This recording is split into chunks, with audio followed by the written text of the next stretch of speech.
mendengarkan perkataan iblis. Keikhlasan tiada lain adalah kegiatan yang dilakukan memang lezat hingga keduanya tapi lupa. Sesungguhnya ia bagai binatang Dan saat itu ia merasa nyawanya sudah sampai. Yang lain berpikir ia hanya bagian dari dongeng.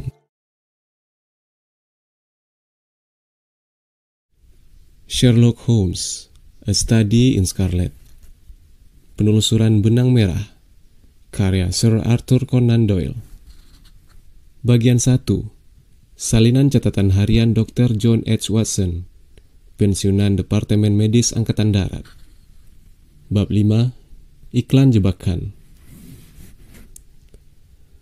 Kegiatan pagi itu agak berlebihan bagi kesehatanku, dan aku kelelahan di siang harinya.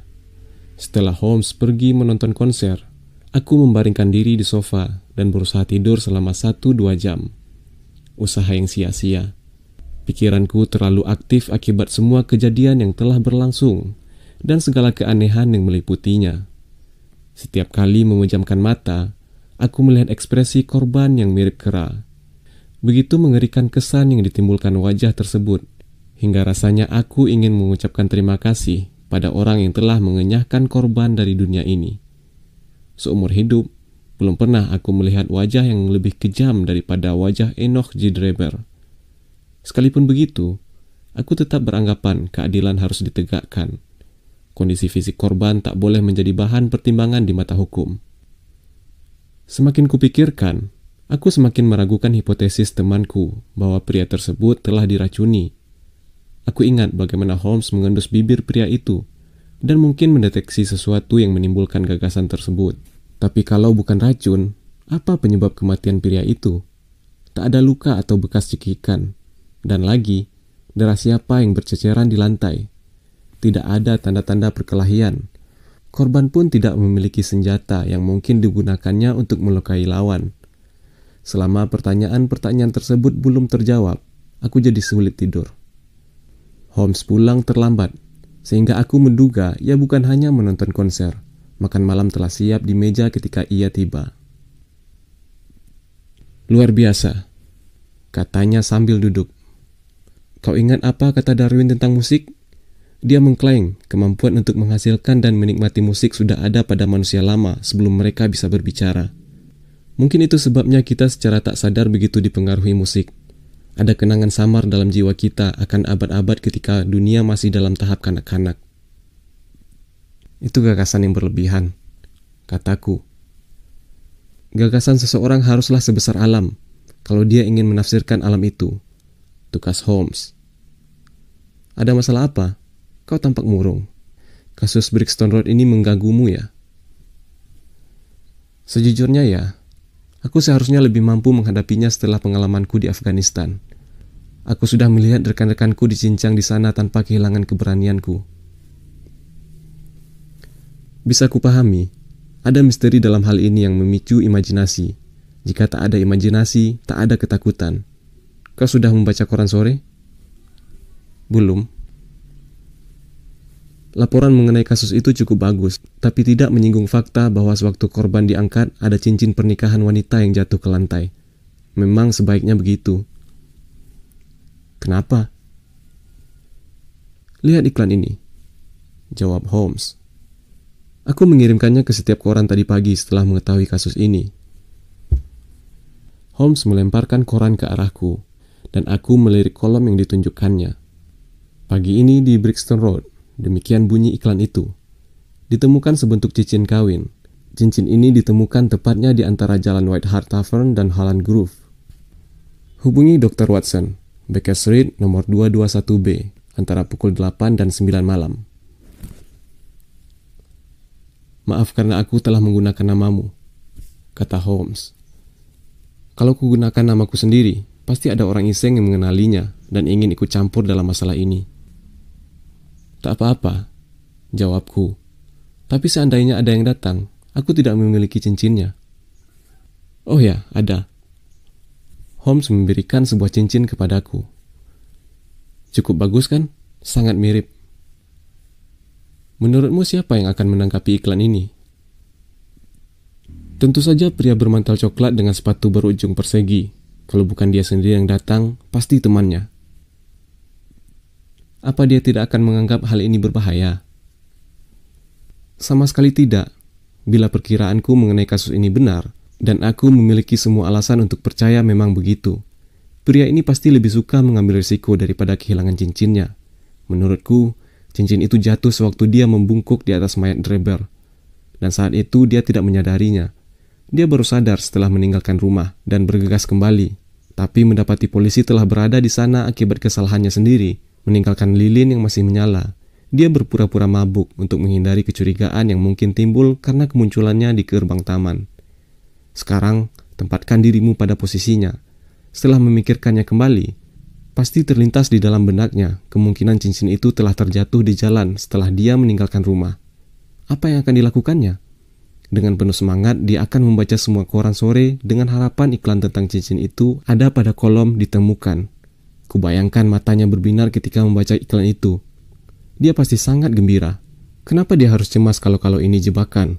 Dalam pandangannya, penemuan cincin itu sama sekali tidak ada hubungannya dengan pembunuhan yang dilakukannya. Dia akan datang. Percayalah padaku, kau akan berjumpa dengannya 1 jam lagi. Sesudah itu bagaimana? Tanyaku. Aku yang akan menghadapinya. Kau punya senjata? Ada revolver dinasku yang lama dan beberapa butir peluru. Sebaiknya kau bersihkan revolver itu dan isi pelurunya. Meskipun dia tak menaruh curiga pada kita, orang yang terjepit bisa melakukan apa saja. Jadi sebaiknya kita bersiap-siap menghadapi segala kemungkinan. Aku pergi ke kamar tidurku dan mengikuti saran Holmes. Sewaktu aku keluar kembali membawa pistol, meja makan telah dibersihkan, dan Holmes tengah melakukan kegiatan kesukaannya, yaitu menggesek biola secara sembarangan. Ceritanya makin seru, katanya sewaktu aku masuk. Aku baru saja mendapat jawaban dari telegram yang kukirim ke Amerika. Pandanganku tentang kasus ini benar. Yaitu, tanyaku penuh semangat. Biolaku akan lebih merdu kalau mendapat senar baru, kata Holmes tidak menjawab pertanyaanku. Simpan pistolmu di saku. Saat dia datang, bicaralah dengan nada biasa. Selanjutnya biar aku yang mengurus. Jangan membuatnya takut dengan menatapnya terlalu tajam. Sekarang sudah pukul 8, kataku melirik arloji. Ya, dia mungkin akan tiba beberapa menit lagi. Buka pintunya sedikit, itu cukup. Sekarang letakkan kuncinya di sebelah dalam. Terima kasih. Nah, kurasa orang yang kita tunggu-tunggu sudah datang. Terdengar dering bel.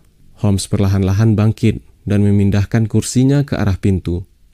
Kami mendengar langkah pelayan melintasi lorong dan bunyi klik keras saat slot pintu depan dibuka. Di sini tempat tinggal Dr. Watson?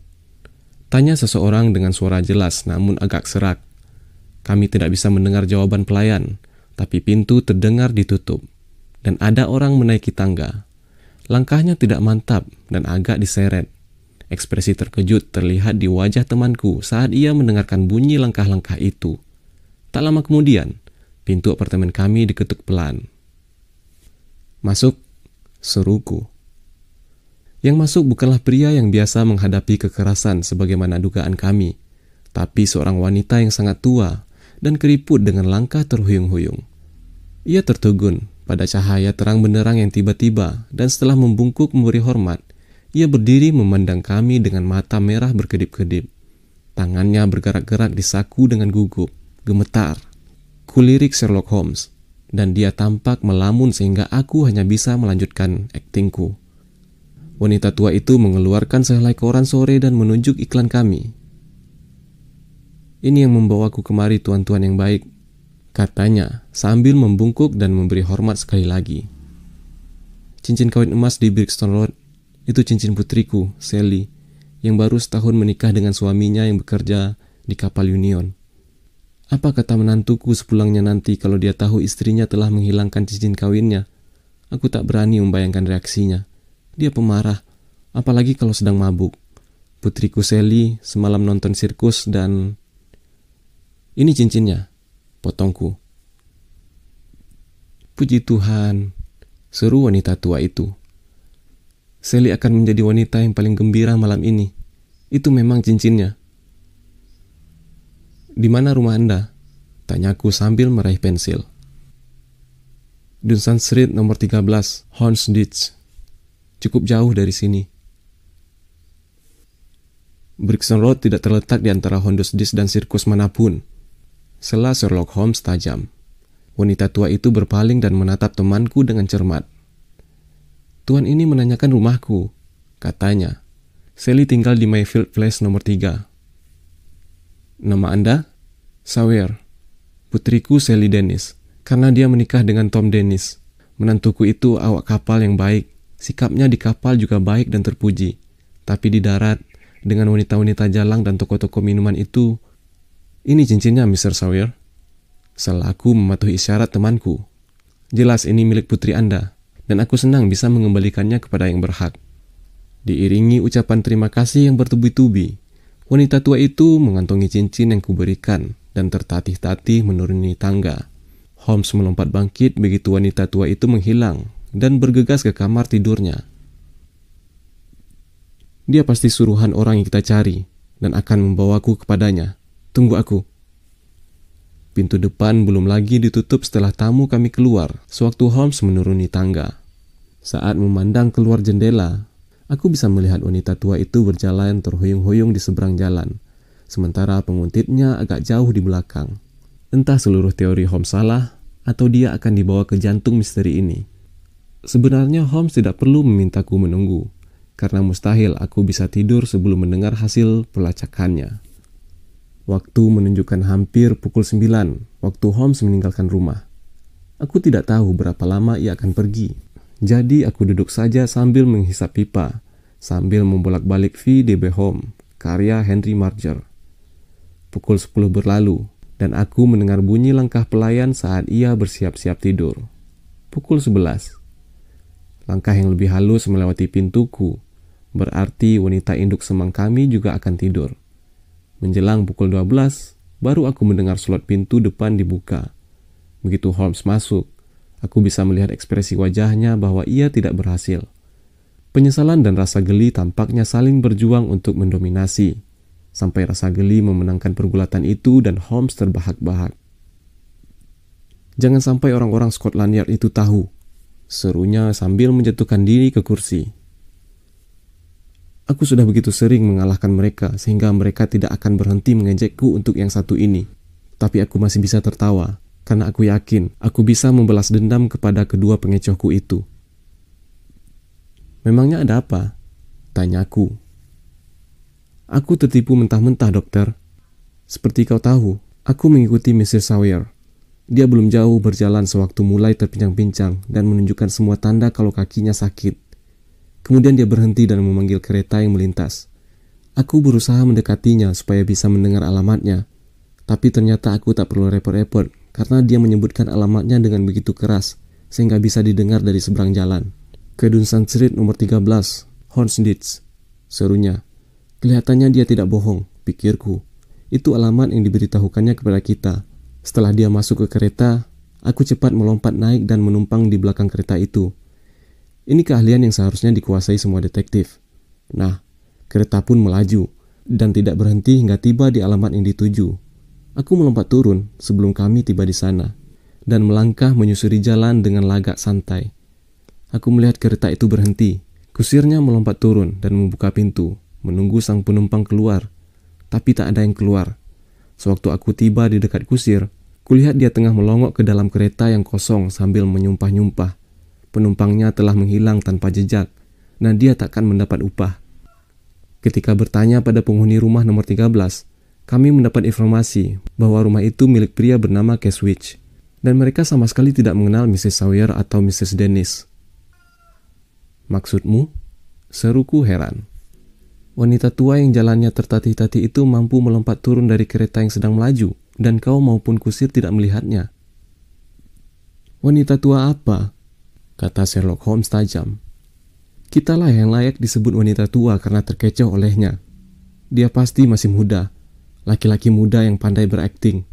Dia tahu kalau dirinya diikuti dan dengan cerdik berhasil meloloskan diri. Dari sini kita dapat menyimpulkan bahwa pembunuh yang kita cari tidaklah bekerja seorang diri, sebagaimana bayanganku semula. Dia memiliki teman yang bersedia mengambil risiko untuknya. Nah, dokter, Kau tampaknya sudah kehabisan tenaga. Sebaiknya kau tidur sekarang. Aku memang merasa sangat lelah, jadi kuturuti saran itu. Kutinggalkan Holmes yang masih duduk di depan perapian yang menyala, menggesek biolanya sampai menjelang pagi. Alunan nadanya yang melankolis menandakan bahwa sang detektif sedang memikirkan masalah aneh yang dihadapinya.